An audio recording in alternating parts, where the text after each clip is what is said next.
आज गणेश चतुर्थी के अवसर पर सुनते हैं भगवान गणेश की जन्म कथा। एक बार की बात है, कैलाश पर्वत जो कि भगवान शिव और माँ पार्वती का निवास स्थान है, जब माता पार्वती स्नान कर रही थी, उन्होंने अपने उपटन से एक सुंदर बालक की रचना की और उसमें प्राण फूंक दिए। वही उनके पुत्र बने बाल गणेश। माता पार्वती ने उनसे कहा, बेटा, मैं स्नान करने जा रही हूँ, तुम मेरे द्वार पर पहरा देना और किसी को अंदर मत आने देना।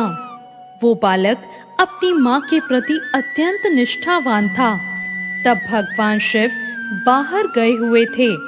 जब भगवान शिव लौटे तो गणेश ने उन्हें प्रवेश करने से रोक दिया, क्योंकि गणेश नहीं जानते थे कि भगवान शिव कौन है। भगवान शिव ने जब इसका कारण पूछा तो बालक ने कहा, मेरी माँ भीतर स्नान कर रही हैं। उन्होंने मुझे आदेश दिया है कि मैं किसी को भीतर न जाने दूं। उस समय बालक को ये ज्ञात नहीं था कि शिव जी ही उसके पिता हैं। वो तो केवल अपनी माँ के आदेश का पालन कर रहा था।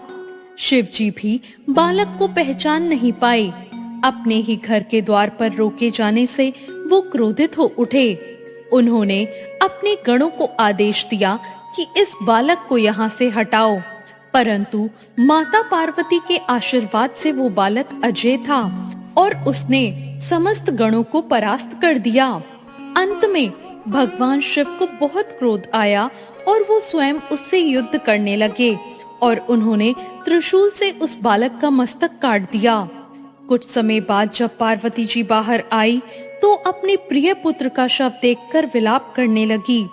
उन्होंने शिव जी को बालक की वास्तविकता बताई और क्रोधित होकर कहा, यदि मेरे पुत्र को जीवित नहीं किया गया तो मैं संपूर्ण सृष्टि का विनाश कर दूंगी। ये सुनकर ब्रह्मा जी भी प्रकट हो गए और पार्वती जी को शांत करने लगे। शिव जी को भी अपनी भूल का एहसास हुआ और उन्होंने माता पार्वती से क्षमा मांगी। उन्होंने प्रतिज्ञा की कि बालक को पुनः जीवित किया जाएगा। उन्होंने अपने गणों, जिनमें नंदी भी शामिल थे, उनको आदेश दिया कि पहले ऐसा जीव खोजो जो अपनी माँ से अलग हो। संयोगवश उन्हें एक हाथी का शिशु मिला। उसकी माँ उसकी तरफ पीट करके सो रही थी। इसलिए कहा जाता है, कभी माँ को अपने बच्चे की तरफ पीट कर नहीं सोना चाहिए। उन्होंने उस हाथी का मस्तक लाकर भगवान शिव को दे दिया और उस मस्तक को भगवान शिव ने उस बालक के सर पर स्थापित कर दिया और इस प्रकार वो बालक पुनः जीवित हो उठा। शिव जी ने उसका नाम गणेश रखा। माता पार्वती को अपने पुत्र को जीवित देखकर बहुत प्रसन्नता हुई, परंतु वे उसके विचित्र स्वरूप से बहुत चिंतित हुई कि कहीं उसका उपहास ना किया जाए। ये देखकर शिव जी ने समस्त देवताओं को बुलाया और उन्हें आदेश दिया कि वे गणेश को वरदान प्रदान करें। सभी देवताओं ने गणेश को बहुत से आशीर्वाद दिए। उनमें सबसे बड़ा आशीर्वाद ये था कि किसी भी शुभ कार्य, विवाह, यज्ञ, व्यापार, उत्सव या किसी भी चीज के प्रारंभ में गणेश की ही पूजा की जाए और उनका ही उच्चारण हो। उन्हें बुद्धि, विवेक और ज्ञान के देवता का स्थान मिला। ये पौराणिक कथा हमें सिखाती है कि क्रोध हमेशा हानि पहुंचाता है।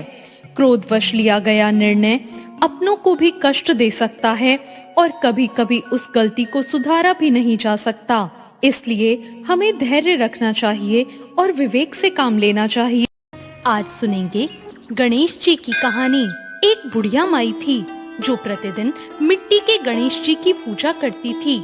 मिट्टी की प्रतिमा होने की वजह से वो रोज गल जाती, जिसकी वजह से बुढ़िया को गणेश जी की मूर्ति रोज बनानी पड़ती थी। उस समय उसने एक सेठ का मकान बनते देखा।